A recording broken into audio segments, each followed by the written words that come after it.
I want to be an actress. I want to be an Oscar winner. I want to be rich and famous. I want to be an inventor. I want to write the best novel anyone has read. Hey royal family, thank you for choosing the front row. As you know, every Monday we do wisdom videos, and today is also something so important. We're talking about how you can actually manifest anything you want, really. How can you manifest your dreams, your aspirations, your goals? How can you bring it to reality?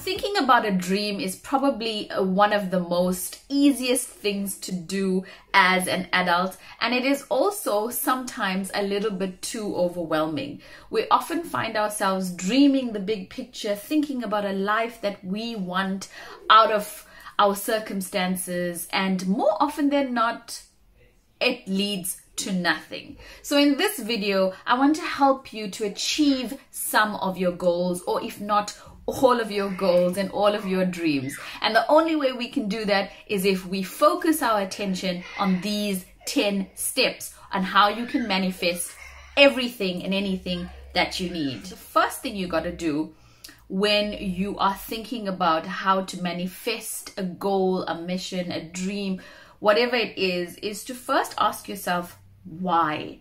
Why do you need to get this done? Why do you need to achieve it? Why is it so important for you? The more important your why is, the more reason you have to wake up every day to do it. So for example, why do I have to go to work every day? I need to sustain a good living for my family. So that is my why. My why is my family. Or why do you want to be rich and famous? Because I want to be an influential person and make my parents proud.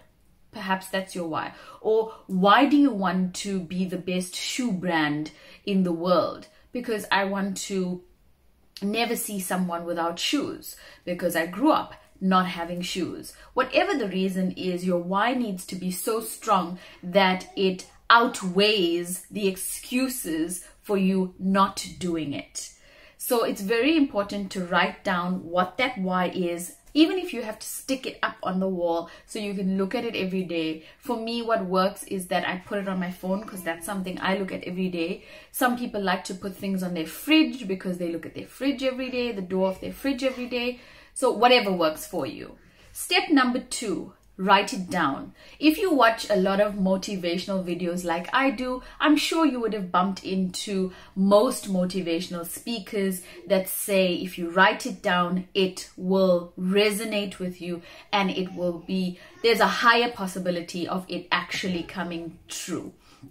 So writing it down is a passive way of just instilling it in the mind, and the mind registers it as something that you gotta do, something that you have to get done. And it's just another way of reminding your cognitive senses that you have this dream or you have this goal that you want to achieve. Writing it down for me means that it can never go away. So I like to write it down in ink, or I like to email it to myself so it's there forever. It's something that never goes away. So very similar to a road sign. If you had to say this is Durban and the road points to the direction in which you need to turn into KwaZulu-Natal, then that sign is permanent. It's there to stay. The area that they're pointing to is there to stay. So in my mind, when it's written, it is forever and it doesn't go away. So writing down your goal, writing down your dream has immense power in manifesting it, in making it come true. The third thing you want to do is you want to meditate on your dream. You want to close your eyes and you want to focus your attention on achieving that dream. You want to give everything inside of you towards that dream. You want to believe it with everything in your power. If you are not someone that can sit down and close your eyes and meditate on something, that's quite all right. Then you can say it to yourself 1,000 times. I will be successful. I will be a successful novelist in 2020. I will be a successful movie writer by 2021. If you say it often enough, your subconscious starts believing it and nothing can stop you. You are attracting this stuff to you. There's nothing that can stop you. It doesn't matter what anyone tells you. The more you say it to yourself, the more true it becomes. It's sort of like a PR tactic, I think. I mean, you know, I come from a marketing background. If you say it long enough, people start believing it. KFC, finger licking good. Nike, just do it. BMW, sheer driving pleasure. You say it often enough, it becomes true. Mercedes-Benz, the best or nothing. Say it often enough, it becomes true. The front row, your royal family. Say it often enough, you become royal. The fourth step is to set a plan of action. Without a plan of action, you are pretty much dead in the water. You got to have a strategy. You got to have a plan of action. What I like to do is I like to segment them and put them in small little chunks. Whether you do it 12-week goals, each in chunks of 12 weeks, or you do it in chunks of 3 months, or you do it in chunks of 6 months. And give yourself small little goals to lead up to that big goal. SMART goals is key, but that's a whole other video. So we'll get to that soon. But setting the right type of plan and putting your plan in motion is what will help you manifest the dream or the goal that you have. Because you've said why you want it. You've written down and you've affirmed and meditated on exactly that goal, and now it's time to put a plan in place so you can achieve it. Number 5, be grateful. There's nothing worse than someone receiving things in abundance and not being grateful. Have you ever heard of that? No. I have not heard of anyone that is not grateful, that is not wealthy. Every single billionaire, trillionaire, millionaire, is there a trillionaire? Okay, there's no trillionaire. No, wait. Amazon made like $1 trillion profit. I don't know. But what my point is that successful people are grateful. They are grateful for the small things. I'm grateful for what I have already. I'm grateful for the things I'm going to get in the future. I'm grateful for the ability to think the way that I do. I'm grateful to be receiving in abundance. I'm grateful for the circle that I have, the family that I keep, the knowledge that I grow into.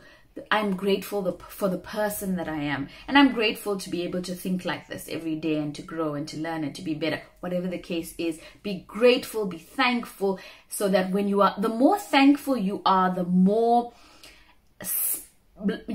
your mind and your body becomes a sponge to receive more. It's almost like a payment. You pay with gratitude and then you receive in abundance. Pay with gratitude and then you receive. Payment, receive. Gratitude, receive. Gratitude, receive. Simple, right? You can always be grateful for something, no matter your circumstances. The mere fact that you breathe should be already a reason for you to be grateful. Step number 6, forget about the how. You have decided what your dream or your goal or whatever the case is going to be. Now we're just going to believe that it is going to be done. I've said it from my mouth to God's ears, and it is done. It is set in stone. There's no turning back. There's no doubt. It's going to be done. How it's going to be done is none of my concern. Do not worry about the how, because the how tends to kind of overwhelm you a little bit, or maybe too much. How it's just too much to stress about. Sometimes you go about your plan of action and there may be a few detours on the way. That's okay. God always knows a different way of showing you things. Just believing in a universal power, a God, a supreme being will help you in your journey to manifesting your dreams. Step number 7 is the most important step. When you decide that you want to manifest your dreams, you are going to be hit from all sides. You are going to be hit with negative people, negativity, negative vibes, feelings that you may have within yourself that you are not capable of achieving whatever it is that you want to achieve. You have to find it within yourself to push through that negativity, ignore the noise, and realize your goal. Realizing your goal and your dreams takes a lot of time. So you got to stay the course, be hungry enough to achieve it, and forget about the negativity. Leave all the toxicity aside and move forward full steam ahead. The worst thing that can happen to someone is for you to listen to the noise. Often people will tell you all the reasons why you shouldn't do something, or you will feel a certain way. Perhaps your goal was to lose 30 kgs in a year, and you suddenly hit a slump where you're eating junk food and you can't wake up to go to the gym. What do? Do you stay in the slump? Do you then forget about it, or do you pick yourself up the next day and get it done? Because everybody goes through a slump. How you come out of it is what makes you or breaks you, and you can do it. Just stay away from the negativity. And if your circle is negative, clean out your circle. You don't need a circle if you're trying to reach some goals and everybody in that circle is negative. Why? Do you, boo? Do you? Number 8, never give up. This is just a continuation from moving away from the negativity. Just keep going. Stay the course, stay focused. It may take you a year, it may take you 2 years, it may take you 10 years, but you will reach your goal. And if you stay the course, and if you keep the discipline, and you keep the routine, and you keep the momentum and the consistency, you will manifest your dream. You have to have strong willpower and strong mind to achieve your dreams. Stay the course. Don't give up. You got this. Step number 9, work in silence. There's so many people that will brag about what they're going to do but never end up doing it. I have been guilty of that many times. Because I would tell my mom and my dad, oh, I'm going to run the marathon and I'm going to do this and I'm going to do that. 5 years later, I haven't even gone for a 10K run. Come on. So what I've learned from that experience is that if I work in silence and I let my success make the noise, it's far more gratifying than me just talking a big game and not actually proving anything to anyone. So when my success makes the noise, I move on to the next project and I work in silence on that project. And keep quiet. Silence everything, keeps you centered, keeps you focused, makes you more alert of what's going on, and it's a great feeling because you have less interference that way as well. And the final step, which is the ultimate game changer in manifesting your dreams, is to act or behave like you already achieved it. So for example, if you wanted to be CEO, dress, behave, act like you are a CEO. You might just be a marketing executive, but who cares if you put it out there and you behave and you trick the universe into thinking, oh, she's already a CEO. It will happen. There's no questions about it. It doesn't matter where you are at the moment. Act like you already have it. If you want to drive a Ferrari, act like you're someone that drives a Ferrari. Behave in those ways. What does a person who drives a Ferrari act like? What do they do? What's their personality like? There's a win in this. Trust me. If you want to be successful, if you want to manifest your dreams, you have to already be acting like that person who has already achieved that particular goal. And that will truly, truly, truly make your dreams come true. I promise you. I've walked this life. I know what I'm talking about. I've been through hell and back. But I stayed the course and I've seen fruits of my labor. You have it within you to be great. Manifest your dreams using these 10 steps, and I promise you, you will see the fruits of your hard work. I wish you all the best. I want to see you reach your dreams. Comment below. Let me know what that journey is for you. Like this video and show some support to the front row. Subscribe to my channel, be a part of this royal family, and let's do this together. I post videos every Monday and every Thursday. On Monday are wisdom videos, and on Thursday are makeup and beauty related videos, because we are all about empowering and beautifying our women. So I'll catch you on the next video. Keep it royal.